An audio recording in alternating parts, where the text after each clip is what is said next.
بنا ہے. برطانیہ میں لیبر پارٹی کی گورنمنٹ تھی, سب جانتے ہیں. وہ مسلم لیگ کے مخالف, پاکستان کے مخالف, قائد اعظم سے متنفر. ایٹلی کی نفرت آج دنیا کو معلوم ہے جو قائد اعظم سے اسے تھی. لارڈ ماؤنٹ بیٹن جو ہے وہ گاندھی کا چیلا تھا, اور نہرو فیملی کے ساتھ تو اس کے نہ معلوم کس کس قسم کے تعلقات تھے فیملیز کے آپس میں. پھر یہ کیسے بن گیا پاکستان؟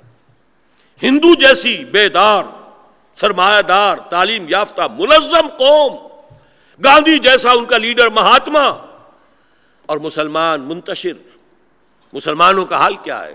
لٹریسی پرسنٹیج کتنا تھا ہندو کے مقابلے میں؟ تعلیم کتنی تھی؟ پاکستان بن گیا. کیوں بنا؟ میں نے آیت جو آج شروع میں پڑھی تھی, یہ اللہ تعالیٰ کی ایک سنت ہے. جب اللہ سے کوئی وعدہ کیا جائے تو اللہ موقع دیتا ہے کہ اس کو پورا کر کے دکھاؤ. مجھے تو یاد ہے جب ہم نے دعائیں مانگی تھیں, میں ہائی اسکول کا طالب علم تھا, مسلم اسٹوڈنٹ فیڈریشن کا ضلع حصار کا جنرل سیکرٹری تھا. جو دعائیں ہم مانگتے تھے جمعوں کے اجتماعات میں اور عیدین کے اندر اجتماعات میں, اے اللہ ہمیں پاکستان دے, انگریز اور ہندو کی دوہری غلامی سے نجات دے دے, تیرے دین کا بول بالا کریں, تیرے نبی کا نظام قائم کریں گے. لہذا وہ آیت جو میں نے سورہ اعراف کی آپ کو سنائی تھی, قال عسى ربكم ان يهلك عدوكم ويستخلفكم في الارض فينظر كيف تعملون. کہا کہ ہو سکتا ہے کہ تمہارا رب تمہارے دشمن کو ہلاک کر دے. میرے نزدیک یہ ہلاکت تھی. گاندھی نے کہا کہ میری لاش پر بنے گا پاکستان, اس کے لیے ہلاکت تھی, اس کے لیے موت تھی. اکھنڈ بھارت, ابھی تک ان کا ذہن اسے تسلیم نہیں کر سکا پاکستان کو. وہ قانوناً تسلیم کریں تو کریں, وہ علیحدہ بات ہے, انٹرنیشنل فورم پہ جو بھی بات کریں, لیکن دل ان کا قتل نہیں مانے گا. جب بھی موقع ملے گا انہوں نے اس پاکستان کو ختم کرنا ہے. اکھنڈ بھارت, ان کی بھارت ماتا ہے, بھارت ماتا, اس کے ٹکڑے کرائے. یہ پاکستان ایک خالص معجزے کے طور پر وجود میں آیا, اور معجزے کی وجہ کیا ہے؟ وعدہ کیا تھا ایک. اس وعدے کی شکل یہ ہے کہ اللہ کی طرف سے جواب آیا, عسى ربكم ان يهلك عدوكم ويستخلفكم في الارض. تمہیں زمین میں تمکن عطا کرے گا, طاقت دے گا, اختیار دے گا, قوت دے گا. فَيَنظُرَ كَيْفَ تَعْمَلُونَ, پھر دیکھے گا تم کرتے کیا ہو. یہی مضمون سورہ یونس میں آیا ہے, ثُمَّ جَعَلْنَاكُمْ خَلَائِفَ فِي الْأَرْضِ مِن بَعْدِهِمْ لِنَنظُرَ كَيْفَ تَعْمَلُونَ, پھر ہم دیکھیں گے تم کرتے کیا ہو. اللہ تعالیٰ نے وہ وعدہ, ہماری دعائیں قبول کی, اور اس کے بعد ہم ایک بہت بڑے امتحان سے دوچار ہو گئے. بہرحال یہ معجزہ پیدا ہوا, لیکن یہ کہ وہ جذبہ جو اس وقت کام کر گیا تھا اور اتنا بڑا معجزہ دکھا گیا تھا, یہ نوٹ کر لیجئے, آج وہ جذبہ ہمارے پاس اول تو موجود نہیں. ہندو ہے ہی نہیں, نہ اس کی ذہنیت کا آپ کی نسل کو پتہ ہے, کوئی تجربہ ہے ہی نہیں. وہ تو واگے کے اس پار ہے, وہاں سے محبت کے زمزمے آ رہے ہیں بہتے ہوئے, وہ چاہے ٹیلی ویژن کے ذریعے آ رہے ہوں, دور درشن سے آ رہے ہوں, یا نزدیک کے درشن سے آ رہے ہوں. واگا پر پروگرام بنتے ہیں کہ مل جل کر نعرے لگائیں اور مل جل کے محبت کے راگ الاپیں. طائفے آتے ہیں, وہ ہر قسم کے طائفے آتے ہیں, وہ دانشوروں کے طائفے بھی آتے ہیں اور طوائفوں کے طائفے بھی آتے ہیں. وہ سب کے سب جو ہے وہ ایک ہونے کا تصور وہ آ رہا ہے. ہندو کی اصل ذہنیت کا تجربہ کسے ہے یہاں؟ میری عمر سے کم کے کسی شخص کو بھی نہیں ہو سکتا. یہ میری عمر وہ تھی کہ جس میں انسان کو کچھ شعور ہو جاتا, 15 برس کی عمر تھی, ورنہ یہ کہ اس کے بعد کے جو پیدا شدہ لوگ ہیں انہیں کیا پتا. یا یہ کہ جن لوگوں نے بچپن میں دیکھا ہے جو کچھ مشرقی پاکستان میں ہوا ہے, انہیں کچھ ہلکی سی یاد باقی ہوگی. میرے چھوٹے بھائی ڈاکٹر ابصار کی طرح 2-2.5 برس کے تھے, اس وقت جو کیفیت انہوں نے دیکھی ہے. اور جب حملہ ہوتا تھا حصار میں ہندوؤں کی طرف سے, تو وہ اپنی والدہ, ہماری والدہ مرحومہ کے ساتھ آ کے چمٹ جایا کرتا تھا, امی حملہ ہو رہا ہے, حملہ ہو رہا ہے, دشمن جو ہے دوبارہ آ رہا ہے, دوبارہ حملہ ہو رہا ہے. شاید ان کے اعصاب پر کچھ اس کے اثرات باقی نسل کو کیا پتا. اس اعتبار سے وہ جذبہ جو ہے اب عملی جذبہ, حقیقی اسلام, واقعی اسلام, خلافت راشدہ والا اسلام, جس کا اقبال نے جس کا حوالہ دیا اور جس کے لیے قائد اعظم نے کہا کہ ہم چاہتے ہیں کہ تجربہ گاہ بنائیں پاکستان کو, عہد حاضر میں اسلام کے اصول حریت و اخوت و مساوات کا ایک عملی نمونہ پیش کر دے, لائٹ ہاؤس بنا دے اس کو. بہرحال یہ جو کچھ میں نے اب تک عرض کیا ہے, تفصیل سے یہ مباحث میری کتاب استحکام پاکستان میں موجود ہیں. جن حضرات کو دلچسپی ہوئی ہو وہ یہ میری 2 کتابیں استحکام پاکستان اور استحکام پاکستان اور مسئلہ سندھ اس کا ضرور مطالعہ کریں۔ اب آئیے اس سے آگے بڑھ کر مجھے چند امور پر اور گفتگو کرنی ہے۔ پاکستان کے بعد ہوا کیا ہے اسے سمجھ لیجئے۔ پہلی بات تو یہ کہ پاکستان کے قیام کے بعد، جسے آج ایک اصطلاح کے طور پر استعمال کیا ہے اس لفظ کو جنرل حمید گل صاحب نے، سافٹ ریولوشن، اسلام کے سافٹ ریولوشن کا آغاز ہو گیا تھا پہلے 3 سالوں کے دوران۔ وہ کیا؟ سب سے پہلے اللہ تعالیٰ نے مولانا مودودی مرحوم کو یہ شعور عطا کیا، یہ سمجھ عطا کی، شاید اس کا ادراک باقی طبقہ علماء کے لوگوں کو نہ ہوا ہو، اس لیے کہ وہ اس قسم کی تعلیم ان کو نہیں ملی ہوتی۔ جدید نظریہ ریاست، اس میں جو دستور کی اہمیت ہے عام طور پر ان کے علم میں نہیں ہے۔ مولانا مودودی کی رہنمائی اللہ تعالیٰ نے فرمائی صحیح بات کی طرف کہ پاکستان میں اب اسلامی دستور کی بنیاد رکھی جانی چاہیے۔ میں الحمدللہ اس جلسے میں بھی تھا، اپریل 1948 موہنی روڈ پر خالصہ ہائی اسکول ہوتا تھا، اس کے میدان میں وہ جلسہ ہوا۔ مولانا مودودی نے مطالبہ نظام اسلامی کی تقریر کی، مولانا اصلاحی صاحب نے آزادی کے اسلامی تقاضے کے عنوان سے تقریر کی۔ مولانا اصلاحی صاحب بیمار ہیں شدید، ان کے لیے دعا کیجئے، اللہم ارحمہ، اللہم اشفہ وارحمہ ویسر لہ امرہ۔ بہرحال وہ مطالبہ اسلامی دستور کا لے کر مولانا مودودی اٹھے، پوری قوم نے پذیرائی کی، اور جو ڈیسائسو رول پلے کیا علامہ شبیر احمد عثمانی نے۔ دستوسا اسمبلی میں تو وہ تھے، مولانا مودودی تو نہیں تھے، نہ جماعت اسلامی کا کوئی اور آدمی تھا۔ جماعت اسلامی نے تو 46 کے الیکشنز کا کوئی نوٹس ہی نہیں لیا تھا، نہ اس میں حصہ لیا تھا، نہ ووٹ ڈالے تھے۔ علامہ شبیر احمد عثمانی نے وہاں فیصلہ کن رول پلے کیا، قرارداد مقاصد پاس ہو گئی 1949 میں۔ 48 میں مطالبہ، 12 مارچ 1949 قرارداد مقاصد، میں اسے معجزہ نمبر 2 قرار دیتا ہوں۔ روح عصر جس کا تذکرہ میں پہلے کر چکا ہوں، میٹیریلزم، مادہ پرستی، الحاد، سیکولرزم کی فضا پوری دنیا میں 20ویں صدی عیسوی کا وسط، اور 10 کروڑ انسانوں کی نمائندہ اسمبلی کہہ رہی ہے we wash our hands off the claim to sovereignty. Sovereignty belongs to Allah. سروری زیبا فقط اس ذات بے ہمتا کو ہے، حکمراں ہے ایک وہی، باقی بتانے آدری۔ معجزہ 20ویں صدی، وسط اس کا، پوری دنیا میں سیکولرزم کا ڈنکا بج رہا ہے، 10 کروڑ انسانوں کی نمائندہ اسمبلی کہہ رہی ہے ہمارے پاس جو اختیار بھی ہے ہمارا ذاتی نہیں ہے، سیکریٹ ٹرسٹ ہے، to be exercised within the limits prescribed by the real sovereign. یہ اختیارات انہی حدود کے اندر استعمال ہوں گے جو اصل حاکم اللہ نے معین کر دیے۔ نارضد عشق کہ خونی جگر پیدا شد، حسن لرزید کے صاحب نظر پیدا شد۔ تیسرا معجزہ، اب ظاہر بات ہے یہاں سیکولر عناصر بھی تھے، انہوں نے اس کے خلاف آواز اٹھائی،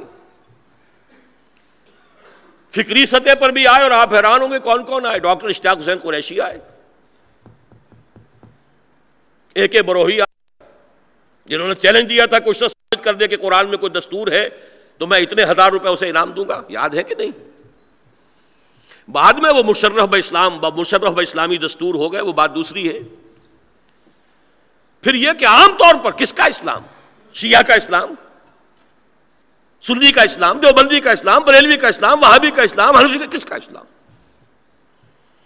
اس پورے غبارے میں سے ہوا نکال دی معجزہ نمبر 3 نے۔ 1950 میں 31 علماء تمام ڈینومینیشنز کے، شیعہ کی ٹاپ کی قیادت، بریلوی کی ٹاپ کی قیادت، دیوبندیوں کی ٹاپ کی قیادت، جماعت اسلامی کی ٹاپ کی قیادت، اہل حدیث کی ٹاپ کی قیادت، 31 علماء، 22 اصول دستور کے متفق علیہ ہیں ہمارے نزدیک، گو ہیڈ۔ یہ تھی فضا 48 49 50 کی۔ یہی فضا تھی، نوٹ کیجئے، اسی شہر لاہور میں مکہ دکھایا تھا خان لیاقت علی خان نے ہندوستان کو. یہی فضا تھی یوم پاکستان کی پریڈ میں لیاقت علی خان نے 14 مسلمان ملکوں کے دستے لا کر شریک کر دیے تھے. بندر روڈ کراچی جو ہے دہل رہی تھی، دستے ترکی کا آ رہا ہے، فلاں کا آ رہا ہے، 14 مسلمان ملکوں کے دستے. اور اس نے کہا تھا دنیا دیکھ لے ہم اکیلے نہیں ہیں، ہم تنہا نہیں ہیں. یہ تھا وہ سافٹ ریولوشن جو آ رہا تھا. اس کے بعد کیا ہوا؟ ایک ہمالیہ ایسی غلطی ہوئی ہے داخلی طور پر، اور کچھ تو ہوتے بھی ہیں الفت میں جنوں کے آثار، اور پھر کچھ لوگ بھی دیوانہ بنا لیتے ہیں. اس پر پلے کیا ہے بیرونی قوتوں نے. داخلی غلطی کیا تھی؟ بدقسمتی سے اس کا آغاز کرنے والے وہی مولانا مودودی ہیں مرحوم. نیت پر کوئی حملہ نہیں. الیکشن کے میدان میں آ کر اب اسلام کو ایک پارٹی ایشو بنا دیا. ابھی تک وہ پوری قوم کا مسئلہ تھا. بہترین مسلم لیگی قیادت نے اس کا ساتھ دیا تھا. لیاقت علی خان نے ان کو جو پاس کرایا آبجیکٹو ریزولوشن کو، ڈاکٹر عمر حیات ملک جیسا آدمی، اور مولانا شبیر عثمانی تو بہرحال جو میں پہلے عرض کر چکا ہوں. اب بن گیا اسلام ایک پارٹی ایشو. ہمالائن مسٹیک. اور اس کے ساتھ ہی اپوزیشن کا رول. اور ان دونوں چیزوں میں دو چیزوں نے پھر جلتی پر تیل کا کام کیا. جماعت اسلامی تو خیر سن 51 کے الیکشن میں پنجاب میں حصہ لیا تھا، فلیٹ 40 کی توقع تھی کامیاب ہو جائیں گے. اس دور کی یادگار میں بھی ہوں، مصطفیٰ صادق صاحب بھی بیٹھے ہیں. ایک بھی نہیں آیا. ایک جو آیا اس وقت کوئی اڈاپٹڈ تھے، وہ بھی مولانا محی الدین لکھوی. وہ اپنے اہل حدیث ہونے کی بنیاد پر ایک خاص کانسٹیچوئنسی سے آ گئے تھے. وہ جماعت اسلامی کے پنچایتی نظام کے تحت منتخب نہیں ہوئے تھے. لیکن اب دوسری مذہبی جماعتوں کو جو ہے وہ شوق چڑھایا. یہ کیا ضرور سب کو ملے ایک سا جواب؟ آؤ نا ہم بھی سیر کریں کوہ طور کی. ہمارے تو محلے محلے ہمارے مراکز ہیں، مسجدیں ہیں، ان کے ساتھ پبلک کانٹیکٹ کا ہمارا ذریعہ ہے، پھر سواد اعظم ہمارے ساتھ ہے، فلاں ہے. تو ایک ایک کر کے جماعتیں آئیں. وہ ایک پارٹی کا ایشو نہیں رہا، اب وہ 5 پارٹیوں کا ایشو بن گیا. تو 5 اسلام وجود میں آ گئے، اور ہر ایک کو یہ کہنا پڑا کہ اصل اسلام میرا ہے، باقی سب جھوٹے اسلام ہیں. فرقہ پرستی کی تلخی جو ہے اس کو جتنا اس فیکٹر نے جو تقویت پہنچائی ہے، کوئی دوسرا فیکٹر نہیں. یہ سارے فرقے جو آج پاکستان میں، ہندوستان میں بھی ہیں، لیکن وہاں اقتدار کا چھیچڑا لٹکا ہوا کسی بلی کو نظر ہی نہیں آتا. لہذا اختلاف ہے، تلخی نہیں ہے. یہاں وہ چھیچڑے ہیں، کچھ سیٹیں ہیں، کچھ ایم این اے اسمبلی ہے، کچھ وہ سینٹ کے ہیں، وہ چھیچڑے، اور اس کے اوپر بلیاں لڑتی ہیں. پھر جو لڑیں گی وہ جو کچھ نقشہ ہے وہ آپ کے سامنے. اور اس سے بھی آگے بڑھ کر ہماری پاکستان کی جو ہے تاریخ کو نوٹ کر لیجئے. مذہبی جماعتیں جمع ہو جاتی تھیں کسی سیاسی ایجیٹیشن کے وقت، اور جب الیکشن آتا تھا تو لڑتی تھی. یہ پوری تاریخ ہے. ایوب کے خلاف ایجیٹیشن تمام مذہبی جماعتیں شریک ہیں، بلکہ اس ایجیٹیشن کو اصل طاقت ملتی ہی ہے مذہبی جماعتوں سے اور ان کے کارکنوں سے. جب آئے گا الیکشن پھر اپنی اپنی ڈفلی، اپنا اپنا راگ. بھٹو کے خلاف جو تحریک چلی، نظام مصطفیٰ تحریک، اصل طاقت تو مذہبی جماعتوں کی تھی، لیکن پھر جب معاملہ آیا پھر وہ ایک دوسرے کے دست و گریبان. اس نے اصل میں ہمارے ہاں داخلی غلطی ہے یہ اصل. اس پر جو پلے کیا ہے وہ ہے بیرونی عناصر. اب یہ بیرونی عناصر کون سے ہیں؟ دیکھیے، امریکہ ایک شے کا نام ہے، یو ایس ایس آر بھی ایک شے کا نام ہوتا تھا. سمجھا یہ جاتا ہے، آپ بھی سمجھتے ہوں گے، عام آدمی یہی سمجھتا ہے، یہی 2 سپر پاورز تھی. اب ایک سول سپریم پاور ہے امریکہ. حقیقت میں ان سب سے بالا تر دنیا میں ایک ایول فورس ہے، اور وہ یہودیوں اور خاص طور پر ان کی صہیونیت کی جو لابی ہے اس کی فورس۔ میں اس موضوع پر ایک کتاب لکھ چکا ہوں، سابقہ اور موجودہ مسلمان امتوں کا ماضی، حال اور مستقبل۔ اس وقت تاریخ انسانی جدھر جا رہی ہے، دو پتنگوں کا ٹکراؤ ہے، آپس میں پیچا ہے۔ سابقہ امت مسلمہ یہود جو ڈپوز کر دیے گئے 1400 برس قبل، ان کا قبلہ ختم کر کے، منسوخ کر کے ایک نئے قبلے کے گرد نئی امت بنائی، اور اس کو وَكَذَلِكَ جَعَلْنَاكُمْ أُمَّةً وَسَطًا لِتَكُونُوا شُهَدَاءَ عَلَى النَّاسِ وَيَكُونَ الرَّسُولُ عَلَيْكُمْ شَهِيدًا۔ یہ 20ویں صدی کے شروع سے یہ پیچا جو پڑا ہوا ہے ان دو امتوں کا، یہ دو پتنگیں لڑ رہی ہیں، اور بہت خطرناک اس کے دور سامنے آنے والی، میں اس کی طرف جانا نہیں چاہتا، وہ میرا آج کا موضوع نہیں ہے۔ لیکن وہ آرڈر آف الومیناٹی سے بات شروع ہوئی، پھر ایلڈرز آف دی زائن سے بات شروع ہوئی، پھر زائنسٹ تحریک، پھر اعلان بالفور 1897 اور 1917، 20 برس کے اندر اندر اعلان بالفور آ گیا، اور اس کا جو نقشہ تھا وہ علامہ اقبال دیکھ آئے تھے۔ 1905 سے 1908 تک رہے تھے یورپ میں، فرنگ کی رگے جاں پنجے یہود میں، اور اس وقت فرنگ کا سربراہ تھا برطانیہ، آج ہے امریکہ۔ امریکہ، اور اس سے زیادہ ایکسٹینڈ کریں گے، زیادہ وسعت دیں گے تو west, white Anglo Saxon Protestants, یہ اعلی کار ہیں یہود کے، اور یہ کسی صورت گوارا کرنے کو تیار نہیں ہیں کہ کسی بھی شکل میں، کسی بھی خطہ ارضی میں کہیں اسلام کے عادلانہ نظام کا ظہور نہ ہو جائے۔ میں یہاں خاص طور پہ توجہ دلانا چاہتا ہوں آپ کی علامہ اقبال کی نظم ابلیس کی مجلس شورا۔ پہلے یہ نوٹ کر لیجئے، 1936 میں لکھی، اپنی وفات سے صرف 2 سال قبل۔ اپنی زندگی میں تو وہ اسے چھپا ہوا دیکھ بھی نہیں سکے، ارمغان حجاز ان کے بعد، ان کے انتقال کے بعد شائع ہوئی۔ 1930 میں جو بات کہہ چکا تھا ایک شخص، اگر ایسا ہو گیا تو ہمیں موقع مل جائے گا کہ اسلام کے چہرے پر جو پردے پڑ گئے ہیں دوران ملوکیت، عرب امپیریلزم کا لفظ استعمال کیا علامہ اقبال نے، ہم انہیں ہٹا کر اور اصل اسلام کا نقشہ دکھا دیں۔ کیا خیال ہے یہ خبر پہنچی نہیں ہوگی؟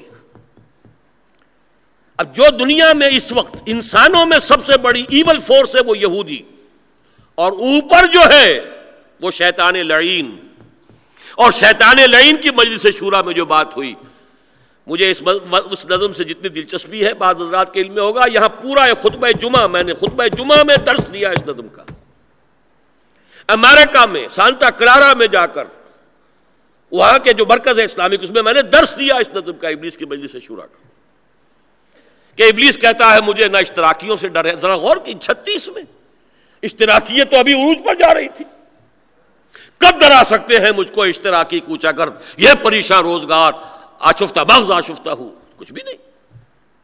جمہوریت نہیں، ہم نے خود شاہی کو پہنایا ہے جمہوری لباس، جب ذرا آدم ہوا ہے خود شناس و خود نگر۔ نہ جمہوریت سے مجھے خطرہ ہے، نہ مجھے کسی مارکسزم سے کوئی خطرہ ہے، نہ سوشلزم سے خطرہ ہے، نہ یہ کہ وہ جو اٹھ رہے تھے میسولینی، نہ اس سے کوئی خطرہ ہے۔ ہاں ہے اگر کوئی خطر مجھ کو تو اس امت سے ہے جس کی خاکستر میں ہے اب تک شرار آرزو،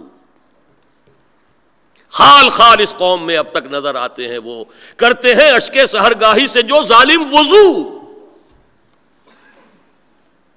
جانتا ہوں میں یہ امت حامل قرآن نہیں ہے، وہی سرمایہ داری بندہ مومن کا دین۔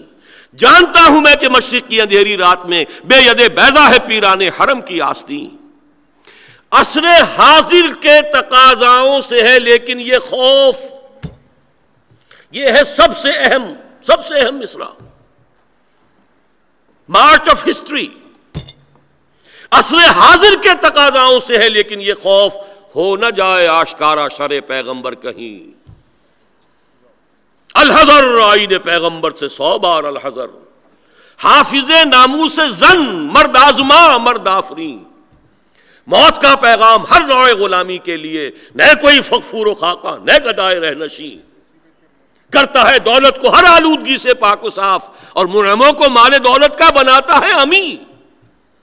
اس سے بڑھ کر اور کیا فکر و عمل کا انقلاب. بادشاہوں کی نہیں اللہ کی ہے یہ زمین. چشم عالم سے رہے پوشیدہ یہ آئیں تو خوب. یہ غنیمت ہے کہ خود مومن ہے محروم یقین. ساری امیدیں اس کی وابستہ اس سے ہیں. اب آپ سمجھ لیجئے وہ لیوسیفر، وہ کتاب جو ہے بڑی اہم ہے، پونز ان دی گیم، گائے کر کی کتاب، جو ایول فورس ہے ٹاپ پر، لیوسیفر اس کا نام دیا، ابلیس. اور اس کی سب سے بڑی جو اعلی کار قوت ہے وہ یہود، وہ کسی صورت گوارا نہیں کر سکتے. یہ بعد میں جو کچھ ہوا ہے، ایوب خان صاحب کو بلا لیا گیا، ان سے کیا راز و نیاز ہوئے.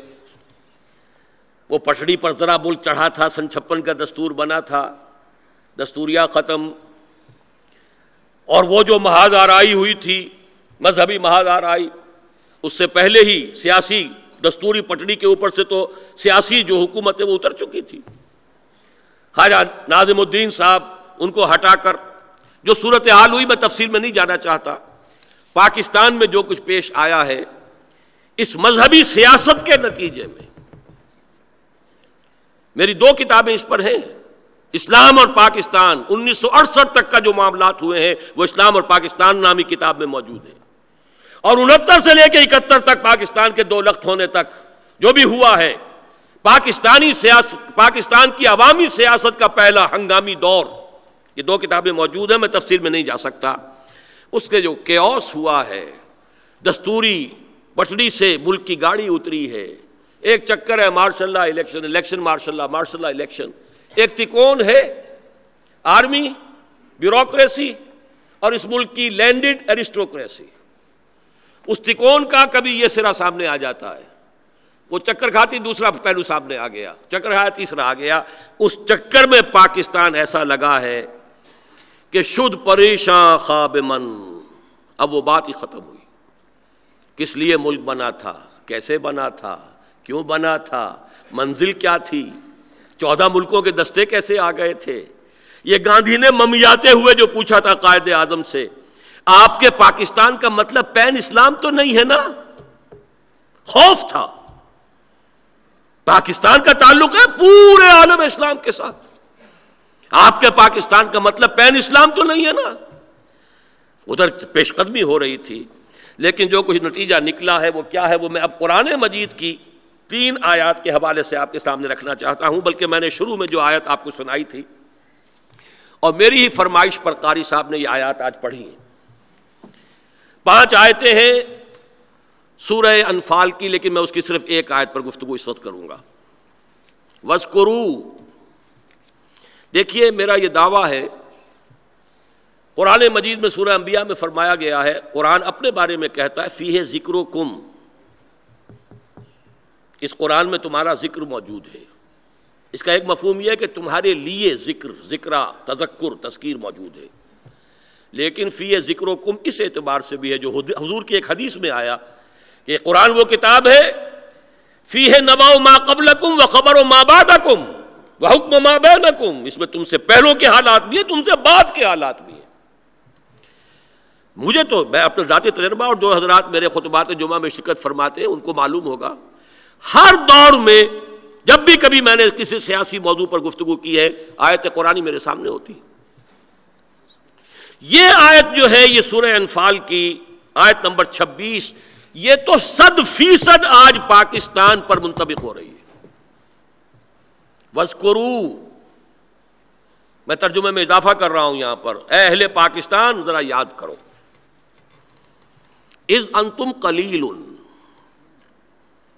جبکہ تم تعداد میں کم تھے، اقلیت میں تھے. وہ فوبیا، وہ خوف ہندو اکثریت کا. اذ انتم قلیل مستضعفون فی الارض، دبائے جا رہے تھے زمین میں، اندیشہ لاحق ہو گیا تھا. مستضعف، پوری پاکستانی کی تحریک کا پورا لب لباب. وَاذْكُرُوا إِذْ أَنْتُمْ قَلِيلٌ مُسْتَضْعَفُونَ فِي الْأَرْضِ تَخَافُونَ أَنْ يَتَخَطَّفَكُمُ النَّاسُ تمہیں خوف لاحق تھا کہ لوگ تمہیں اچک لے جائیں گے. 100% منطبق ہے تحریک پاکستان پر. خوف تھا ہمیں ایکسپلائٹ کریں گے، ہمارا تمدن، ہماری تہذیب، ہماری ثقافت، ہماری زبان، ہمارا مذہب، اور سب سے بڑھ کر ہمیں معاشی اعتبار سے ایکسپلائٹ کریں گے. وَاذْكُرُوا إِذْ أَنْتُمْ قَلِيلٌ مُسْتَضْعَفُونَ فِي الْأَرْضِ تَخَافُونَ أَنْ يَتَخَطَّفَكُمُ النَّاسُ فَآوَاكُمْ. اب 3 الفاظ نوٹ کیجئے، 3 کے مقابلے میں 3 آ رہے ہیں. انتم قلیل فی الارض، مستضعفون اور تخافون. اللہ نے کیا کیا؟ فآواکم، اللہ نے تمہیں پناہ دی. وَأَيَّدَكُمْ بِنَصْرِهِ، تمہاری مدد کی اپنی نصرت سے. اللہ ہی کے ہاتھ میں تمام انسانوں کے دل ہیں، جدھر چاہتا ہے پھیر دیتا ہے. اگر جواہر لال نے نہ کہا ہوتا یہ سن 46 میں، ایک دفعہ ملک بن جانے دو، پھر کون کسی کو علیحدہ ہونے دیتا ہے، تو کیا پاکستان وجود میں آ جاتا؟ کہیں تو اس نے سچی بات تھی.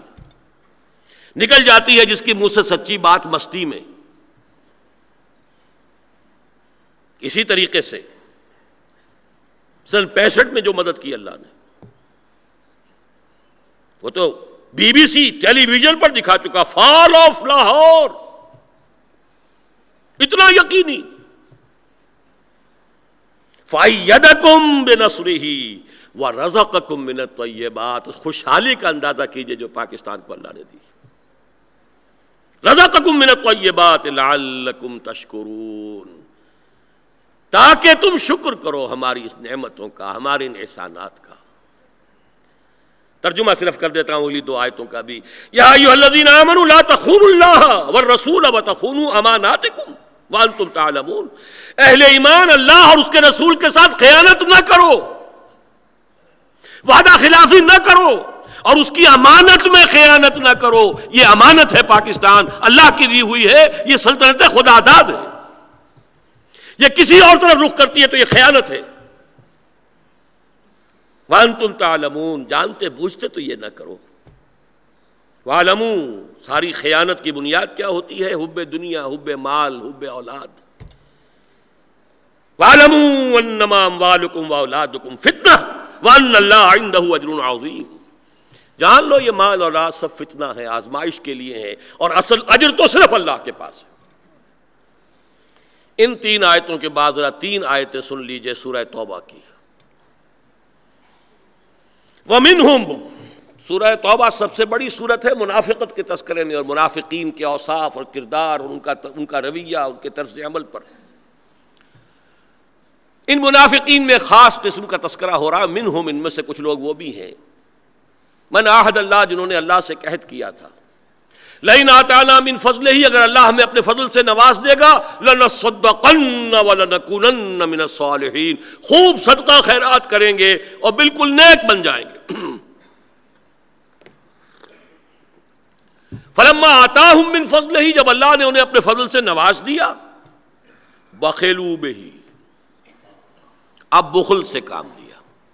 وتولوا، پیٹھ موڑ لی. وہم موردون، اعراض کیا، کنی کترا کے نکل گئے. اس کی سزا کیا دی؟ فعاقبہم نفاقا فی قلوبہم، اللہ نے سزا کے طور پر ان کے دلوں میں نفاق کی بیماری پیدا کر دی. اس آیت کا آخری ٹکڑا میں پڑھنے کی ہمت نہیں کر رہا،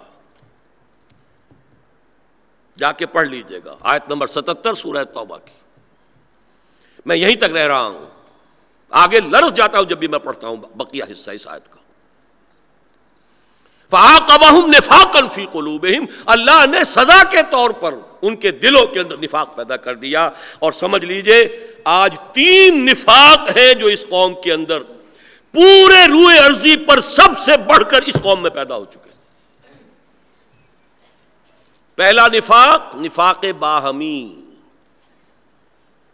وہ ایک قوم ختم ہوئی، ڈھونڈ اب اس کو چراغ رخ زیبا لے کر. اب قومیتیں ہیں، عصبیتیں ہیں، لسانی ہیں، قبائلی ہیں، علاقائی ہیں، جدید اور قدیم سندھیوں کی ہے، بلوچوں اور پختونوں کی ہے، ہزارے والوں کی اور پختونوں کی ہے، سرائکی کی ہے، اب تو قومیتوں کے نمبر میں اضافہ ہو رہا ہے، ہوگا۔ پھر مذہبی یہی شیعہ سنی شیر و شکر تھے تحریک پاکستان میں، اب کیا ہے؟ یہ عذاب الہی کی وہ بدترین شکل ہے، نوٹ کر لیجئے۔ سورہ انعام کی آیت نمبر 65 میں اللہ نے اپنے عذاب کی 3 شکلیں بیان کی ہیں۔ قل هو القادر، اے نبی ان سے کہہ دیجئے اللہ قادر ہے اس پر، ان یبعث علیکم عذابا، کہ تم پر عذاب بھیج دے، من فوقکم، یا تو تمہارے سروں کے اوپر سے، او من تحت ارجلکم، یا تمہارے قدموں کے نیچے سے زمین پھٹ جائے، شق ہو جائے، اور تیسری شکل او یلبسکم شیعا ویذیق بعضکم باس بعض، تمہیں گروہوں میں تقسیم کر کے ایک دوسرے سے ٹکرا دے، ایک دوسرے کی قوت کا مزہ چکھو، نہ اللہ کو آسمان سے کچھ بھیجنے کی ضرورت، نہ زمین کو تکلیف دینے کی ضرورت۔ یہ بدترین عذاب ہے جس میں ہم مبتلا ہے۔ دوسرا نفاق، کردار کا نفاق، صداقت، امانت، ایفاء عہد ختم، جسے نفاق عملی کہتے ہیں ہمارے علماء۔ حدیث نبوی ہے، آیت المنافق ثلاث، منافق کی 3 نشانیاں ہیں۔ یہ متفق علیہ روایت ہے، لیکن اس میں جو الفاظ اگلے ہیں وہ صرف صحیح مسلم میں ہے، وَإِن صَامَ وَصَلَّى وَزَعَمَ أَنَّهُ مُسْلِمٌ، خواہ وہ نماز پڑھتا ہو، روزہ رکھتا ہو اور اپنے آپ کو بڑا مسلمان سمجھتا ہو، لیکن 3 چیزیں اگر ہیں تو کٹر منافق ہے۔ وہ 3 چیزیں کیا ہیں؟ اذا حدث کذب، جب بات کرے جھوٹ بولے، واذا وعد اخلف، جب وعدہ کرے خلاف ورزی کرے، واذا اؤتمن خان، جب کہیں امین بنا دیا جائے اختیارات کا یا مال کا، خیانت کرے۔ دیکھ لیجئے، تلخ بات کہہ رہا ہوں، ہمارے معاشرے میں الا ماشاء اللہ جو جتنا بڑا ہے اتنا ہی بڑا جھوٹا ہے، جو جتنا بڑا ہے اتنا ہی بڑا وعدہ خلاف ہے، جو جتنا بڑا ہے اتنا ہی بڑا خائن ہے۔ ایکسیپشنز ہوں گی، ایکسیپشنز پروو دی رول، استثناءات ہوں گی محدود چند۔ یہ کردار کا دیوانہ جو نکل گیا۔ اور تیسرا نفاق میرے نزدیک سب سے بڑا دستوری نفاق، دستور سے بڑی تو کوئی شے نہیں ہوتی کسی ملک میں اور قوم میں آج کل۔ ایک ہاتھ سے اسلام داخل کرتے ہیں، دوسرے سے نکال دیتے ہیں۔ قرارداد مقاصد داخل کی ضیاء الحق صاحب نے، ساتھ ہی وہ چیزیں بھی رہنے دی جو اس کی نفی کرنے والی ہیں۔ ایک ہائی کورٹ فیصلہ کرتی ہے قرارداد مقاصد 2A کے حوالے سے، کوئی اور کورٹ جو ہے سپریم کورٹ اسے ٹرن ڈاؤن کر دیتی ہے کسی اور دفعہ کے حوالے سے۔ اگر وہ دستور میں تو یہ بھی دستور میں، اسی کا نام تو منافقت ہے۔ Council of Islamic ideology, crore ہا روپیہ اس پر خرچ ہو گیا ہوگا آج تک، لیکن اس کی سفارشات کی کوئی حیثیت نہیں ہے۔ الماریاں بھرتے چلے جاؤ، وزارت مالیات اور وزارت قانون کی الماریوں کی الماریاں، اور یہ بھی مجھے معلوم ہوا، بتایا گیا ہے ثقہ لوگوں نے، ردی میں بکتی رہی ہیں وہ سفارشات، اس لیے کہ چھپ تو جاتی ہے بڑے پیمانے پر اور پبلک میں عام کرنے کی آفیشلی اجازت نہیں ہے۔ یہ تو جو جسٹس تنزیل الرحمان صاحب کے زمانے میں جو یہ سود غیر سودی معیشت کے اوپر سفارشات تھی، وہ بھی میں نے ضیاء الحق صاحب سے کہہ کے اسے عام کروایا تھا۔ جسٹس صاحب نے مجھ سے شکایت کی، میں اس وقت شورا میں تھا، کہ یہ اسے شائع بھی نہیں ہونے دے رہے، عمل تو کہاں ہوگا۔ میں نے کہا ضیاء صاحب سے کہ یہ آپ کیا کر رہے ہیں، اس پر قوم کا پیسہ خرچ ہوا ہے، کسی کے باپ کی جاگیر نہیں ہے، آپ نہیں امپلیمنٹ کر سکتے، تب بھی ایک علمی ڈاکومنٹ ہے، محنت ہوئی ہے، کوشش ہوئی ہے، شائع تو ہو۔ تب انہوں نے کہا کہ ہاں اچھا شائع کر دیجیے، ورنہ شائع نہیں ہو رہی تھی، شائع نہیں ہوتی تھی تو اب کتنے کہاں جمع کریں، وہ ردی میں بکی ہیں سفارشات۔ خود ضیاء الحق صاحب نے فیڈرل شریعت کورٹ بنائی، اتنا بڑا کام، فیڈرل شریعت کورٹ، 2 ہتھکڑیاں پہنا دی، 2 بیڑیاں پہنا دی۔ دستور پاکستان تمہارے دائرے سے باہر ہے، ما وراء الورا ثم وراء الورا۔ عدالتی پروسیجرل لاز، دیوانی اور فوجداری تمہارے دائرے سے باہر، آئلی قوانین بھی تمہارے دائرے سے باہر، مالی قوانین بھی 10 سال کے لیے باہر۔ وہ 10 سال کی جو ہتھکڑی کھل گئی تھی، تب یہ جسٹس تنزیل الرحمان صاحب ہی تھے شریعت کورٹ میں، انہوں نے یہ بینک انٹرسٹ کے خلاف فتویٰ دیا ہے۔ یہ 3 منافقتیں ہیں، اچھی طرح نوٹ کر لیجئے، جو ہماری قوم کا اس وقت الرا امتیاز ہے۔ نفاق باہمی نمبر 1، زوال کردار، امانت، دیانت، ایفاء عہد۔ ڈھونڈ اب ان کو چراغ رخ زیبا لے کر، اور نفاق دستوری۔ اب میں چاہتا ہوں کہ اس میں ایک آخری چیز کا اضافہ کر دوں، اس پر جو اس وقت عالمی ہاتھ جو کچھ پلے کر رہے ہیں، عالمی حالات، وہ اس وقت جو ہوا تھا نارض عشق کہ خونی جگر پیدا شد، لیکن دنیا میں بھی تو شور مچ گیا، صاحب نظر پیدا شد، ابلیسی قوتوں کو اسی وقت خطرہ ہو گیا تھا۔ یہ سارا کچھ جو ہے کس کس جرم کی پاداش میں لیاقت علی خان کو قتل کرایا گیا؟ ہو سکتا ہے قرارداد مقاصد ہو سکتا ہے کہ وہی جو 14 مسلمان ملکوں کے دستے لا کر اس نے اور کراچی کی بندر روڈ کے اوپر ان کو پیریڈ کرا دی، اور بھی ہو سکتا ہے امریکہ کی طرف رجحان ہو، واللہ عالم جو بھی ہو رہا تھا۔ لیکن یہ کہ وہ سافٹ ریولوشن چلا، ختم ہوا، اپنی غلطی سب سے اہم، اپنی غلطی نہ ہوتی یہ باہر کی قوتیں کچھ نہیں کر سکتی تھی۔ باہر بیرونی عوامل وہی مؤثر ہوتے ہیں جہاں اپنے اندرونی طور پر کہیں کوئی خامی ہو، کمزوری ہو، کہیں پانی مرتا ہو۔ اب جو صورتحال ہے اس کو سمجھ لیجئے، new world order, Jew world order. New world order سن 91 کے خلیج کی جنگ کے بعد سے یہ سکہ جو ہے یہ باہر اب آ گیا ہے، جو امریکہ کے $1 نوٹ پر ہمیشہ سے لکھا ہوا ہے، designed by Jews, issued by Jews, control by Jews. American currency کا ایشو اینڈ کنٹرول بینکرز کے ہاتھ میں، حکومت امریکہ کے ہاتھ میں نہیں ہے۔ آرڈو نوو سیکلورم، یہ تو $1 نوٹ کے اوپر لکھا ہوا ہے، لیکن ابھی یہ راز تھا۔ ہاں سن 91 میں جبکہ USSR بھی ختم ہو چکی تھی، انا ولا غیری، اب تو ہم ہی ہم ہیں، کوئی ہے ہی نہیں، اب وہ سچی بات کہہ دینے میں کوئی ڈر نہیں۔ نیو ورلڈ آرڈر، وہی سچی بات کہی تھی، پھر ہنری کیسنجر نے بھی بعد میں کہی، پہلے نہیں بتائی ہمیں، کہ 1971 میں ہماری امریکہ کی آفیشیل پالیسی بھی یہی تھی کہ پاکستان 2 لخت ہو جائے۔ اب سچ بولنے میں کیا حرج ہے؟ پہلے تو اندیشہ تھا پاکستانی ناراض ہو کر کہیں روس کی طرف رخ نہ کر لے۔ بہرحال اس وقت صورتحال یہ ہے، ہم پر ایک شدید دباؤ ہے اس وقت نیو ورلڈ آرڈر کا۔ امریکہ اعلی کار ہے، امریکی قوم کی بات میں نہیں کر رہا۔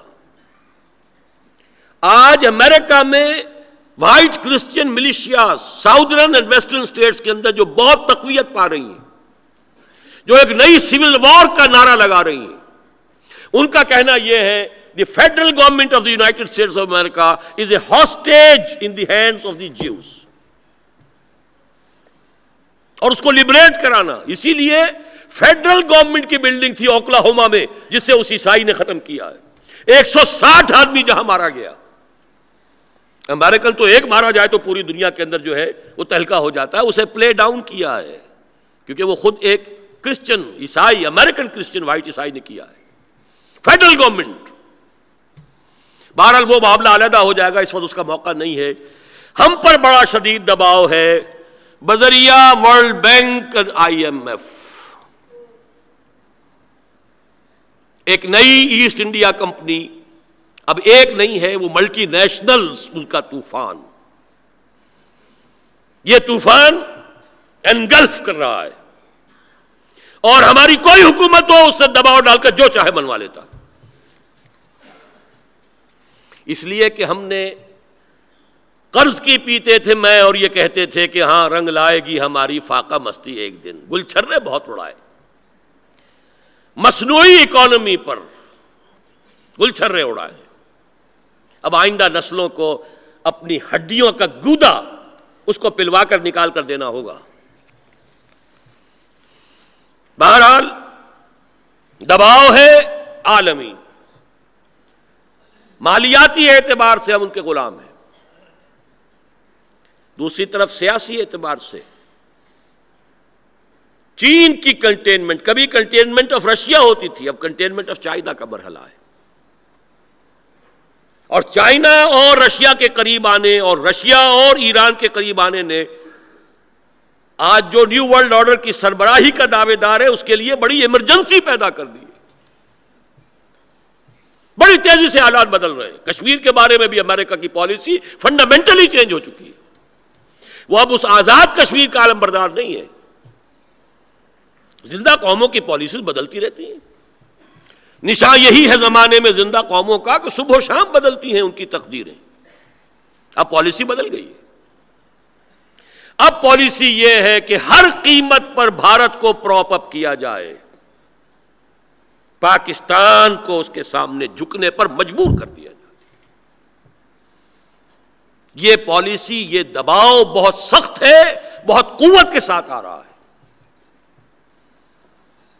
اور اس دباؤ کا مظہر ہے جس سے ہمارے ہاں تو خیر بڑے اس کے لیے قصیدے بھی کہے گئے, بعض اعتبارات سے صحیح بھی ہے. عدم جاہریت کے معاہدے کی جو پیشکش کی گئی ہے یہ ٹپ آف دی آئس برگ ہے, اس کے نیچے کیا کچھ ہے اس کو سمجھیے. میں گزشتہ جمعے میں اس کے بارے میں بیان کر چکا ہوں, اشارے کر دیتا ہوں اس وقت بھی. ہماری قومی سطح پر 2 مرتبہ اس طرح کے واقعات پہلے ہو چکے ہیں. ضیاء الحق صاحب نے نو وار پیکٹ اس کی آفر کی تھی, اور میں نے اس وقت بھی جب میں شورا کا رکن تھا, جو ان کیمرہ ایک ہاؤس کی میٹنگ ہوئی تھی شورا کی, فورن پالیسی میں نے کہا تھا کہ آپ کی پالیسی یہ صحیح ہے, اور نمبر 2 یہ کہ یہ وہی ہے جو بھٹو نے بنائی تھی, لیکن صحیح ہے اور آپ صحیح طور پر لے کر چل رہے ہیں. نمبر 3 یہ کہ آپ اسے صرف ایک ڈپلومیٹک آفینسو کی حیثیت نہ دیجئے, ان دی رائٹ ارنسٹ پرسو کیجئے. لیکن اس وقت صورت کیا تھی؟ امریکہ ہماری پشت پر تھا, اس کے جان پر بنی ہوئی تھی. یو ایس ایس آر خلا میں اس سے آگے نکل چکا تھا. ایران کی سرحد پر 30 division U S S R کے موجود تھے. جب وہ افغانستان میں آیا ہے تو رہ کیا گیا تھا بلوچستان کا, ایک چھلانگ اور لگا کر وہ پولر بیئر وہ گرم پانی تک پہنچ جاتا. کئی 100 سال کا خواب جو ہے روس کا, چاہے وہ شہنشاہیت کے دور کا روس ہو اور چاہے وہ یہ سوشلزم اور کمیونزم کے دور کا روس, پورا ہو جائے گا. امریکہ نے اس لیے سٹار وارز وہ سلسلہ شروع کیا, ریپڈ ڈپلائمنٹ فورس. سن 82 میں سب سے زیادہ شور امریکہ میں اس کا تھا کہ روس تو چند گھنٹوں میں پہنچ جائے گا گرم پانی تک. 30 ڈویژن فوج جو ہے وہ ایران کی سرحد پر رکھی ہوئی ہے. ہمیں تو لگ جائیں گے, ہفتہ لگ جائے گا, 2 ہفتے لگ جائیں گے اپنے آپ فوج وہاں لے جانے کے لیے. اور اس وقت تک نہ سعودی عرب نے کوئی انہیں دیا تھا اپنا بیس, اور نہ ہی امارات دینے کو تیار تھے. وہ صورتحال اور تھی. اس وقت ہم نے جو کچھ بھی کیا وہ ہماری وہاں کی ہریانہ کی زبان میں پاچھا کہتے ہیں, ہمارا پاچھا مضبوط تھا, ہمارے پیچھے امریکہ تھا. ہم نے اس صورتحال سے بھرپور فائدہ اٹھایا ہے. افراد نے بھی اٹھایا ہے, کمیشن کھائے ہیں, قومی سطح پر بھی فائدہ اٹھایا. میں اس ذہن میں اب جانا نہیں چاہتا. اس وقت صورت برعکس ہو چکی ہے, اب بالکل برعکس ہے. اب امریکہ بھارت کی اپیزمنٹ کی پالیسی پر ہے. واحد وہی ہے جو اس ایریا کی منی سپر پاور بن کر سامنے آ سکتا ہے. اسی کو اکنامک لیڈر بنانا چاہتا ہے اس علاقے کا, اور ہم پر دباؤ ہے نیچے ہو کر. یؤتوا الجزیۃ عن ید وہم صاغرون, ہاتھ سے جزیہ دو, چھوٹے بن کر رہو. اس سے پہلے ایک مرتبہ ایسا ہوا تھا, اور اس کے مشابہ ہے اس وقت کی پوزیشن. صدر ایوب صاحب نے 1962 میں جوائنٹ ڈیفنس کی پیشکش کی تھی, اور کبھی آپ نے اینالائز کیا اس کا مطلب کیا تھا؟ ملکوں کے بجٹ میں سب سے بڑا حصہ ڈیفنس کا, جوائنٹ ڈیفنس کا مطلب جو ہے کامن بجٹنگ ہوگی. فورن پالیسی ڈیفنس کے ساتھ منسلک تو کامن فورن پالیسی ہوگی. گویا کہ ہم نے دوبارہ ہاتھ جوڑ دیے تھے, میں بعد آیا محبت سے, ہم سے غلطی ہوئی, علیحدہ آزاد پاکستان ہم نے لے لیا, ہم سے نہیں چل رہا ہے, ہمیں واپس وہی کیبنٹ مشن پلان, ہم دوبارہ وہیں آنا چاہتے. امریکہ کا دباؤ تھا, ورنہ وہ وقت تھا آپ کشمیر ایک موو کے اندر لے سکتے تھے, یا سن 48 میں لے سکتے تھے, اس وقت مجبوری تھی, کمانڈر ان چیف یہاں پر انگریز بیٹھا ہوا تھا. لیکن سن 62 میں تو کوئی مجبوری نہیں تھی. بھارت بری طریقے سے جو ہے پٹ رہا تھا نیفا کے اندر, لیکن نہیں, تم رکے رہو, بلکہ نہ صرف رکے رہو, تم تو اور جھک کر کہو جوائنٹ ڈیفنس. یہ وہی نہرو ہے کہ جس نے رعونت کے ساتھ ٹھوکر لگائی. مجھے پاکستان ٹائمز کی وہ پوری جو ہے بینر ہیڈ لائن یاد ہے, جوائنٹ ڈیفنس اگینسٹ ہوم, ٹھوکر مار دی. بہرحال اس کی ٹھوکر نے پاکستان کو سب بچایا. اللہ کے انگلیوں میں ہے انسانوں کے ہاتھ. آج وہ موقع ہے, پھر وہی امریکہ کا دباؤ ہے, وہی اس کی پالیسی ہے. اور آج بھی ہمارے پاس ایک ایسی حکومت ہے جو آل پاورفل, صدر کے ہاتھ سے تلوار وہ لے چکی, ممبران اسمبلی کے پر وہ کاٹ چکی. وہ آل پاورفل حکومت, اور اس کی طرف سے یہ پیشکش. اللہ کا شکر ہے کہ اس وقت ہم بچ گئے. بچ کیوں گئے ہیں؟ کہ بھارت میں کمزور حکومت ہے جو ایک بال برابر بھی سرک نہیں سکتی. بال برابر بھی اگر سرک جائے تو یہاں جواز پیدا ہو جائے گا امریکہ کی پوری پالیسی کو قبول کرنے کا. لیکن گجرال صاحب کیسے ہلے؟ تو جان لیجئے اللہ تعالیٰ شر میں خیر پیدا کرتا ہے. یخرج الحی من المیت و یخرج المیت من الحی. اس وقت پاکستان کی بچت سن 83 میں اس لیے ہو گئی تھی, اندرا گاندھی چوک گئی. اگر سندھ کے سیپریٹسٹ جو تھے ان کے پاس ڈائنامائٹ ہوتے تو سن 83 میں پاکستان ٹوٹ گیا تھا. لیکن جان لیجئے اللہ نے بچا لیا ہے. لیکن امریکہ کے مسلسل پریشر کو ریزسٹ کرنا آسان کام نہیں. ہمارا حال کیا ہے؟ ایک قسط نہ آئے تو تنخواہ دینے کو پیسے نہیں, شکنجے میں ہے. ہماری جان ان کے ہاتھ میں ہے. انڈیا کو لانا چاہتا ہے اب بھارت کو وہ سیکیورٹی کاؤنسل میں, اسے وہ پوزیشن دینا چاہتا ہے. آپ سے بھی چاہتا ہے کہ اسرائیل کو بھی تسلیم کرا لے. اور یہ جو فیلرز چھوڑے جا رہے ہیں, کبھی کسی کے زبانی کبھی کسی کے زبانی, بیان آ گیا پھر تردید ہو گئی, بیان آ گیا پھر تردید ہو گئی, یہ سارا کچھ کس لیے ہو رہا ہے؟ پریشر ہے, آل راؤنڈ پریشر. اسے ریزسٹ کرنا آسان نہیں ہے, ممکن نہیں ہوگا. ایک ہی علاج ہے, یہ موقع ہے کہ پھر اپنے نظریاتی تشخص کو مستحکم کر لیجئے. Time is running out for Pakistan. اگر نظریاتی تشخص ہمارا مضبوط ہو جائے پھر انڈیا کے ساتھ نارملائزیشن کے اندر کوئی حرج نہیں. کچھ لے دے کر بھی سودا ہو جائے کوئی حرج نہیں. لیکن یہ نظریاتی تشخص نہ ہوا, یہ نامحکمی دل کی رہی, یہ بے یقینی ہے, پاکستان کی منزل کے بارے میں کیوس ہے, کنفیوژن ہے. اس حال میں اگر کہیں ہماری آمد و رفت, اگر دروازے کھل گئے, آمد و رفت ہو گئی, اور جو بھی تجارت کے دروازے ہیں وہ کھول دیے جائیں, نتیجہ کیا ہوگا؟ میں نے کسی جگہ لطیفہ بیان کیا تھا. ایک پٹھان نے, غریب نے سنا تھا کہ روپیہ روپیہ کو کھینچتا ہے. اس کے پاس 1 روپیہ تھا چاندی کا, وہ پرانا جو ہوتا ہے. انہوں نے دیکھا ایک جگہ کہیں بنیا بیٹھا ہوا روپے گن رہا ہے, اور وہ روپے بہت سے تھے اس کے پاس. انہوں نے اپنا روپیہ پھینک دیا, وہ وہیں رہ گیا. اور بنیا نے پوچھا یہ تم نے کیا کیا خان صاحب؟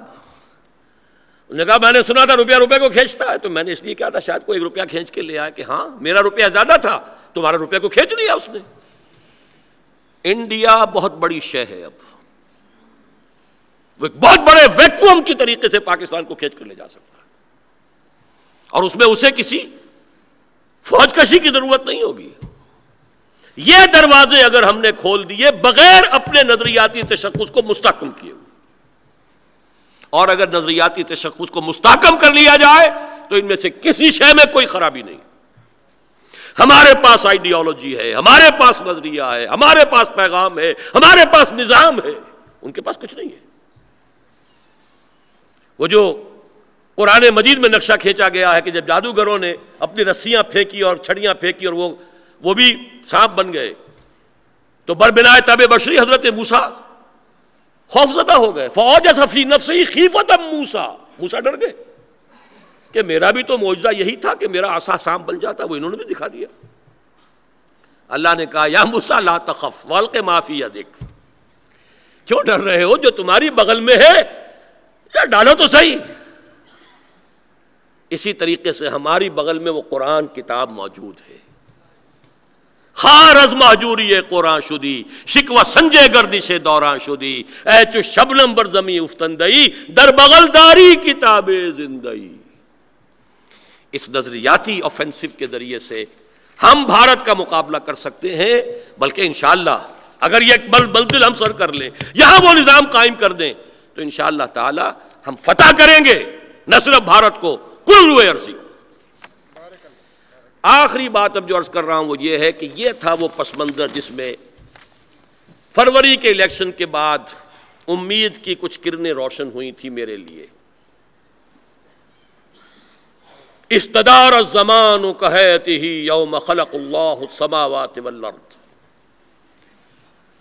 زمانے کی تقویم پورا چکر لگا کر آج اسی جگہ آ گئی ہے جس جگہ اللہ نے جب پیدا کیا تھا اس وقت تھی.